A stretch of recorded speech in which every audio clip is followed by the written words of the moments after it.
You guys remember when the left used to be anti-war? I remember. And some of the left still are anti-war, believe it or not. It's just that they're heavily being suppressed along with the right-wingers on social media. But the mainstream left, they're very interesting people, I have to say. Their whole universe, their whole existence centers around Orange Man.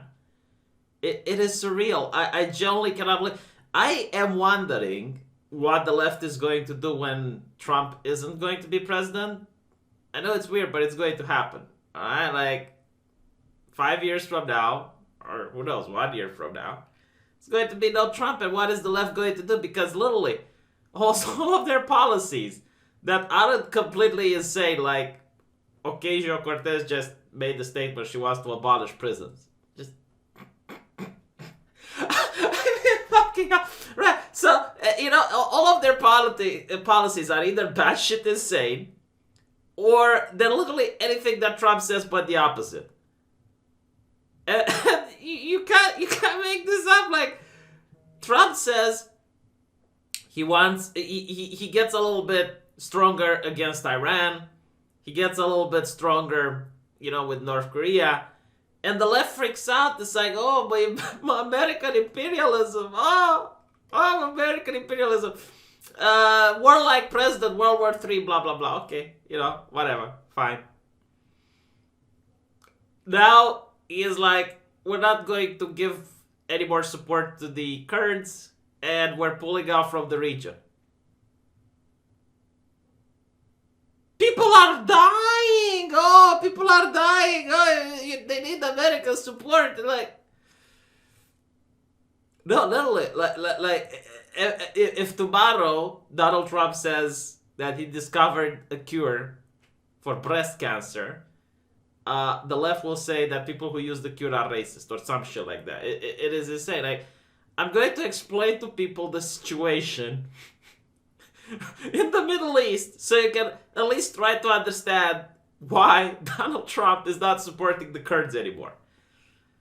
There are no good people and bad people in the Middle East. Like Game of Thrones fucking there, okay? Just because someone isn't an evil guy like House Lannister doesn't mean they're not part of House Bolton or something. Now, you need to understand the reason America was supporting the Kurds is not because they believe that the Kurds are more democratic or something like that.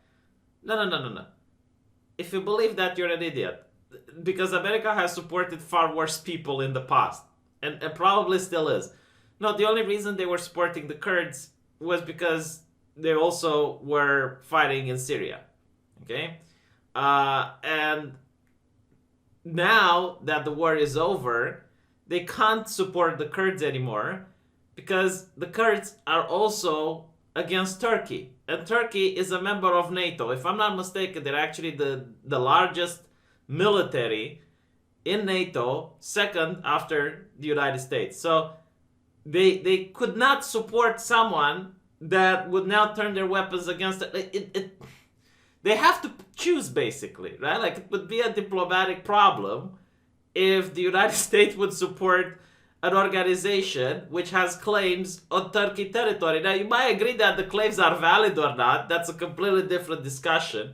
You might decide if the Kurds are good or not. That's a completely different discussion. We're talking from a geostrategical point of view. Like, could you imagine what would happen if, let's say, the Kurds would do a successful attack on Turkey, probably claim some territory, and then Erdogan will ask, well, see, we're part of NATO. Why are you funding people that are fighting us?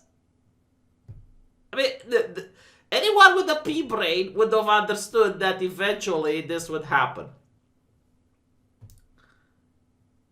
I didn't even make I didn't think it's necessary to make a video that the US will throw the Kurds under the bus. I thought everyone got the memo. Like, once the Syrian conflict is over, the Kurds are going to go under the bus. Like, I thought, like, now again, like, if you want to have a conversation about morality, and if it's moral that it should happen or not, that's a different video.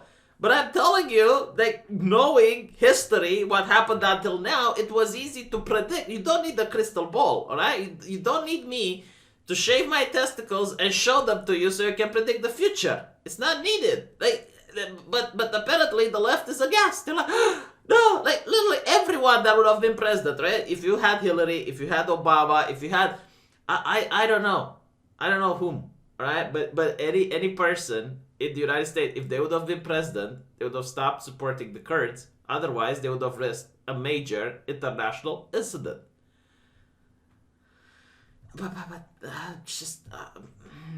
Right. So the second thing is like, why did Trump pull out? I don't know. It's one of his campaign promises. Like they literally call him a dictator. I seen this. It's like he ran with this campaign He promised the people that if he wins the elections, he pulls out of the Middle East. Now, I'm not saying whether this is a good or a bad thing to do, right? Like I'm not arguing this. You know, maybe he should have done it sooner or whatever. But it was literally in the campaign trail. He promised if he wins, he pulls out. He's pulling out. Like, what the fuck? Oh my god. You know, like, I generally don't think the left gives a shit. Like, if Trump would have actually decided, you know what, we're going hard in the middle there. Very hard. No fly zone over Syria. Like, literally go with Hillary's point of view. Like, you know, her options. They would freak out. They would be like, oh, what is Trump doing? American imperialism. It's very difficult for me to do political analysis when I see that these people exist. It's like, if we can't understand the basics, how can we talk about more advanced things, you know? Let me know what you think. See you guys in the next video.